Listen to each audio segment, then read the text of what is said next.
Eu começo essa nossa fala hoje, ou nossa leitura, com com versos do poeta da escola de samba Portela, se chama Antônio Candeia. Candeia tem uma música chamada Que Mora na Filosofia, e nessa música ele diz assim: cego é quem vê só até onde a vista alcança, e surdo é quem só se comunica com palavras. A filosofia, inevitavelmente, só se comunica com palavras. As palavras são o lugar do nosso domínio, digamos assim. Então vamos a elas. Eu vou dar continuidade àquilo que eu comecei no vídeo anterior, no vídeo 3, que é pensar a partir da palavra filosofia. A palavra filosofia me é familiar? Como entendo essa familiaridade? Porque sei o significado da palavra? Porque sei quem é o autor dessa palavra? Porque conheço a história dessa palavra? Porque sei que a que essa palavra remete? Porque tenho dela um conceito? O que se pretende com essas perguntas? Estabelecer um ponto de partida. Ter familiaridade com a palavra filosofia e aprender filosofia não é o mesmo que querer pensar. Para ter familiaridade com a filosofia, basta ler a literatura filosófica. Essa literatura começa no século VI a.C., com Tales de Mileto, e vem sendo construída até os nossos dias. Querer pensar implica um esforço diferente de fazer a leitura compreensiva ou aprendizado da literatura filosófica. A proposta desse curso é, a princípio, um desafio, melhor, um esforço, um empenho, no sentido de uma procura, onde o procurado é constitutivo daquele que procura. Ou seja, o procurado está naquele que procura. Onde o aprendizado não é algo que adquiro, mas algo que exercito. Este exercício implica muito mais em fazer perguntas do que em elaborar respostas. De fato, a pretensão dos textos que leio para vocês é se constituírem em uma espécie de propedêutica para o encontro com a literatura filosófica. Sinceramente, penso muito aqui nos garotos que conheço. Antes de chegar à literatura filosófica, devo chegar a mim mesmo. Antes não diz aqui tempo como sucessão, mas tempo como condição. Imaginemos então, como diz Descartes, que a palavra filosofia me seja familiar. Devo elaborar para mim mesmo em que consiste essa familiaridade. Posso ou não posso dizer que tenho pleno esclarecimento acerca de algo que me é familiar? Sim, posso, bem como não posso, ou mais ou menos. Ou talvez. Os 5 dedos de minha mão me são familiares. Mas como eu os conheço? Os modos como os conheço me permitem entendimento acerca deles? Posso dizer que eles se compõem de ossos, nervos, tendões, vasos sanguíneos, cartilagens, são revestidos de pele, possuem unhas, compõem a minha mão e me permitem pegar as coisas, servem para eu indicar algo, tocar um instrumento, coçar o corpo, etc. Mas posso me perguntar, por exemplo, essa pele que recobre o dedo, como se forma?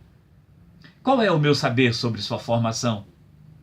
Essas unhas, de que são compostas? Por que brotam sempre no mesmo lugar?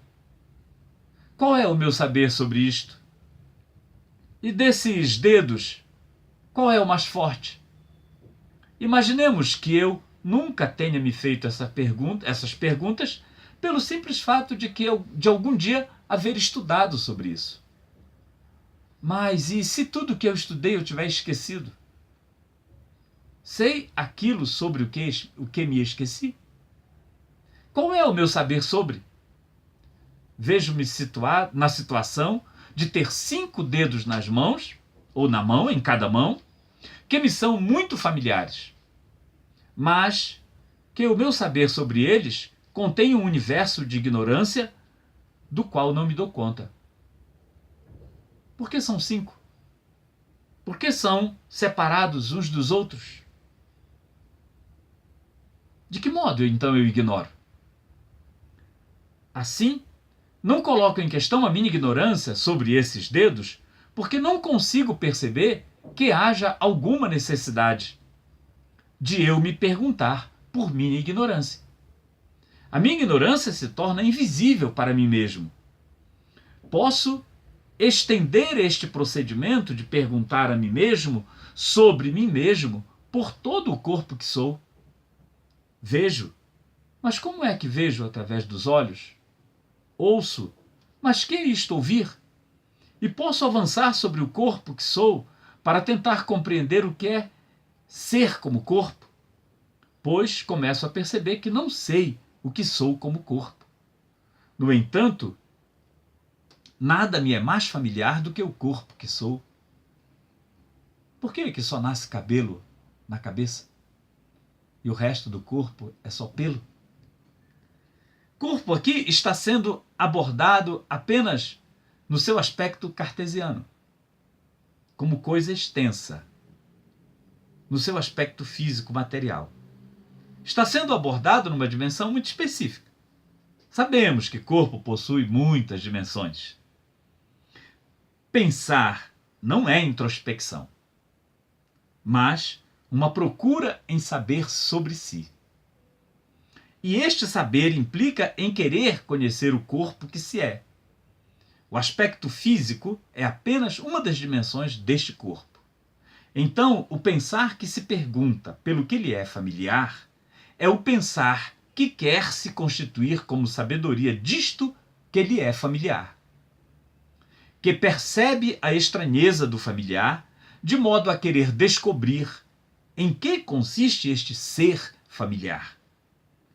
Essa atitude de desnudamento do familiar é que se faz em nós pensar. Aristóteles diz em um livro chamado Metafísica que foi para suprir a própria ignorância que os homens começaram a filosofar. Isto é, começaram a inventar uma sabedoria própria. Então, para pensar, preciso primeiro descobrir como se manifesta minha ignorância para mim mesmo. Não é procura pela ignorância do que não sei o que é, do que desconheço e não tenho nenhuma aproximação, mas pela ignorância do que me é familiar. Quando Tales de Mileto diz que a água é o fundamento de todas as coisas, ele está falando de tudo que lhe é familiar. Mileto é uma cidade às margens do mar Egeu.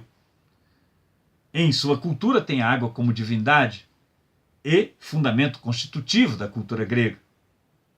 Consciência da ignorância é estar ciente de que o ser que sou e o todo que me circunda e me é familiar pode não ser por mim conhecido, e posso dele não ter o esclarecimento que acredito possuir.